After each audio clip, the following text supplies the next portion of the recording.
Work hard in your day jobs, making grants, making donations to causes that you think advance a better world. Valuing every individual, something that we talk about the roundtable as part of the True Diversity Initiative. We may think that we're advancing that. Yet our own dollars, through the investment accounts, through the balance sheet where your dollars are invested, are actively undermining the very agendas where you may spend your day job. So, I'll give you a very specific example. I mean, I wrote another shareholder letter to the board of directors of Apple recently, questioning their decision to adopt a racial equity audit. Now, why did they adopt this racial equity audit? Because BlackRock and State Street voted in favor of it. That was this year. Now, the party that put up the proposal, and BlackRock and State Street say this is all about long-run value creation. This isn't about politicization of the boardroom. This is how you create value in the long run. One of the things I like to do is let's take a look at the motives of the people who actually put up the shareholder proposal and those who supported it. One of them was an organization called Color of Change that's stated purpose in putting up this proposal was to hold Apple accountable for its role in perpetuating white supremacy. Their words, not mine. A noble goal perhaps, but not one that seems to have to do much with value creation at Apple. And that's why Apple's board initially opposed it. But then after it got majority shareholder support, after BlackRock and State Street and others voted in favor of it, then Apple's forced to change course. Now actively, as we speak, they're conducting their racial equity audit, which in turn creates effective quota systems in how Apple's able to hire its engineers. Now, that's not Apple doing it. That's not BlackRock's money being used to do it.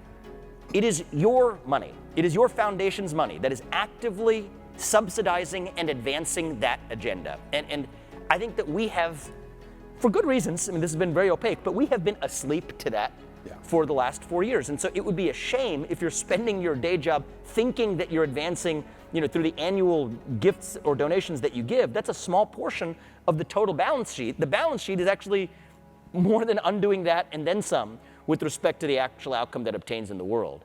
And then there's the version of it that comes to the boardroom of the organization itself. And this is the part that relates to mission. And I think at the heart of this whole ESG debate is the question of institutional purpose. Okay? If you're a solar company, great, be a solar company. If you're a coal company, be a coal company. But don't force a coal company to be a solar company. And the same thing if you're a nonprofit. If your focus is on addressing, educational inequality, great, focus on addressing educational inequality. If your focus is on fighting animal rights for animal rights causes, that sounds great. But what the ESG agenda says is that all of those institutions have to adopt the same purpose, not your purpose, but the purpose dictated by the capital management class that effectively puts up the ESG agenda on offer. And I think in this question of diversity, since we brought up the Apple case, my own view is that sometimes we're even slippery in the way we talk about diversity, just elevating diversity of thought as an end in itself. I personally think that the kind of diversity we ought to pursue should fall out of institutional and organizational purpose.